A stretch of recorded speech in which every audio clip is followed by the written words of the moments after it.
my mates. Okay, so I thought it was an interesting discussion this morning. I didn't really realize your distance had dropped out a little bit, but it's fine. It's fine and it makes sense. But it is surprising, okay, just in terms of the way you swing. He's got a sort of really wide, long levers, quite fast rotation. So I was a little bit surprised by that. I thought it would be inconsistent, but not generally short, but that's fine. It's not going to be a speed issue, okay? As I said this morning, once we touch on a little bit of sequencing, and that's really what this video is about. Not that I want you to start sequencing yet. Exactly as I said, if we start that too early, we're going to miss hit the golf ball again. And when we don't miss it, we're going to be spraying it. So we don't want to feel that pain again. But what we can do is we can start doing some sequencing-based drills in our warm-up. So we add them to our warm-up. Okay, those a bit of sequencing, and that's what I want to do quickly for you here. And then when we then start, and we're happy to work on the sequencing, that the posture and strike of the golf ball is a little bit closer to what we want, then it's much easier for you to do, and your body's sort of already tuned in or dialed in on how to do it, right? I can promise you that on this journey, this is going to be the hardest part, this thing with hips. It's going to be the hardest part. And man, it's so much better. So much better. So you can't give up on it. You can't worry about distance just yet. The distance is going to come as the strike comes, and obviously add a little bit of sequencing. Also with the irons, obviously we can alter your launch conditions a little bit. But the ball should be going further. I do agree with you that should be going further, right? Okay, anyway, just before I touch on that, I'm going to send you a little video after this quickly. Okay, what I need you to understand again is it's not really a speed issue. Now, sequencing might pick your speed up a little bit, probably will, but it's not a speed issue. It's a strike and launch conditions, right? So you talked about the driver being spinny. That's definitely part of it. Okay, and then the iron launch conditions are not quite right. We're not getting into that right now. Okay, basically, fundamentally, right, we do not compress the golf ball. Okay, it's literally as simple as that, right? Now, compressing the golf ball is not what a lot of people think, especially the irons, is not hitting down on the golf ball. That is not compressing the golf ball, right? Why that works sometimes is when you sort of swing down, you'll naturally sort of lead the handle and get the face in a stronger position. So that's sort of why that works sometimes. But that's not compressing the golf ball, right? Compressing the golf ball, again, this golf ball is made with, depending on what you play with, the TP5s, the 5 means 5 layers. So it's got 2 covers and then 3 polymer layers, right? Now, basically what happens is as you strike that golf ball, okay, if you can imagine a tennis ball, it's easier to imagine with a tennis ball. If you hit a tennis ball, the tennis ball loses its shape, okay, and then regains its shape. Tennis balls only, like proper, like quality tennis balls or tennis players, only last like 6 games or something like that. Okay, probably for the average person, they last like a set. And then they get too soft, and then they over-compress. Okay? So basically what happens is compression, right, is hitting the golf ball with a square face, okay, in the middle of the face. So those are 2 things we're struggling with because obviously of that move and how you were playing before.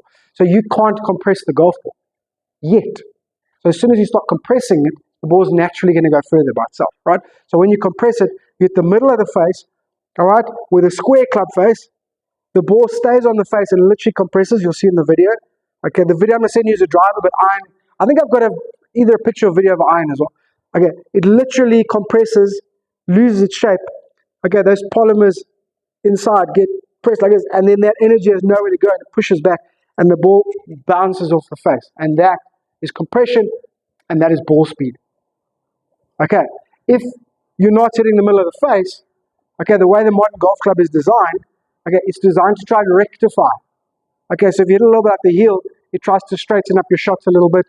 Okay, at the toe, it tries to straighten up your shots a little bit. Okay, they do that by placing the weight in certain places. All right, so what happens is the ball leaves the face too quickly, so it doesn't compress. All right, and then with the driver, not only the ball compresses, the driver head, the face of the driver compresses itself. It's actually governed. Okay, it's called the MOI, moment of inertia, I think it's called. They actually govern, otherwise it's illegal. Otherwise, I mean, theoretically, you can hit the ball 400, 500 yards, okay, with a sort of swing speed of about 110, 112, something like that. Because they could make that thing like literally a trampoline. At the moment, it's like a mini trampoline and it's governed, right? Anyway, so both the face, the air inside the driver, and the golf ball compress. So once again, if you're missing the middle of the face, you're losing compression, okay? And if you're glancing the ball, hence the early swing path work we did, okay?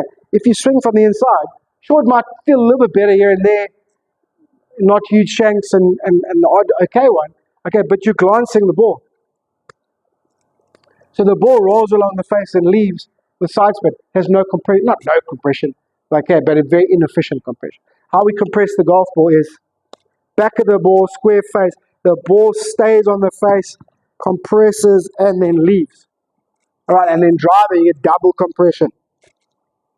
Okay, so fundamentally, that is exactly what we're trying to get to and promote in your golf swing.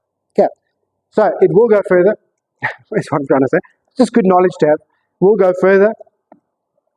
And it's way more important to get the face rotating less and find the back of the ball and at the middle of the face. Those are your important things. Right, speed will be fine. Then from there, a little bit of launch conditions here and there, we can even then pick up a little bit more distance.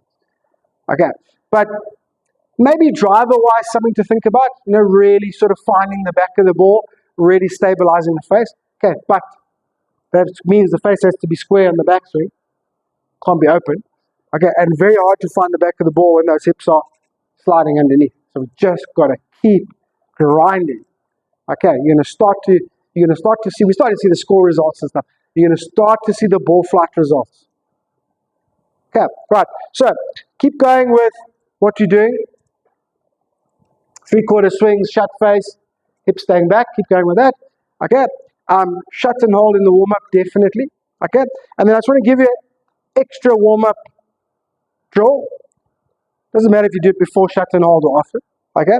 And basically what we're going to do, again, this is a little bit of a sequencing and a little bit of a hand-eye coordination drill, right? So we're going to do just little shots.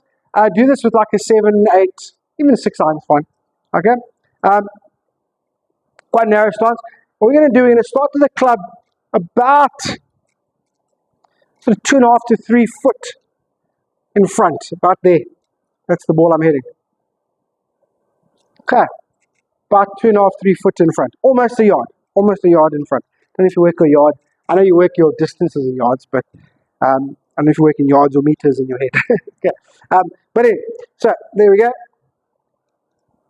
2.5, 3 foot in front. You started there. Okay. Work back, just little half swings. Okay. You work back. All right. And you try and feel like you're kind of going a little bit in the opposite direction. So as the arms and club are going this way, the hips and legs and knees and feet are going that way. Okay? So it's just a little opposite direction drill. Okay? And we're trying to get a little bit of sequencing and flow going to that swing. Okay, now, do some of those in your warm-up. Okay? And then the only other thing I want you to do, all right, is I want you to do some reps. Okay, where, not with this one, like just don't hit the ball, but just little reps where you're starting to learn the difference between the good and the bad position, right? So just do some reps where you sort of half, 3/4 swings, all right, and then deliberately slide the hip underneath. See what that feels like? Okay, and then sort of, again, little half, 3/4 swing, 3/4. Okay, and then go the other way with the hip, right knee and foot. Okay, so do the bad one. Okay, feel your eyes and your head and everything, and then do the good one.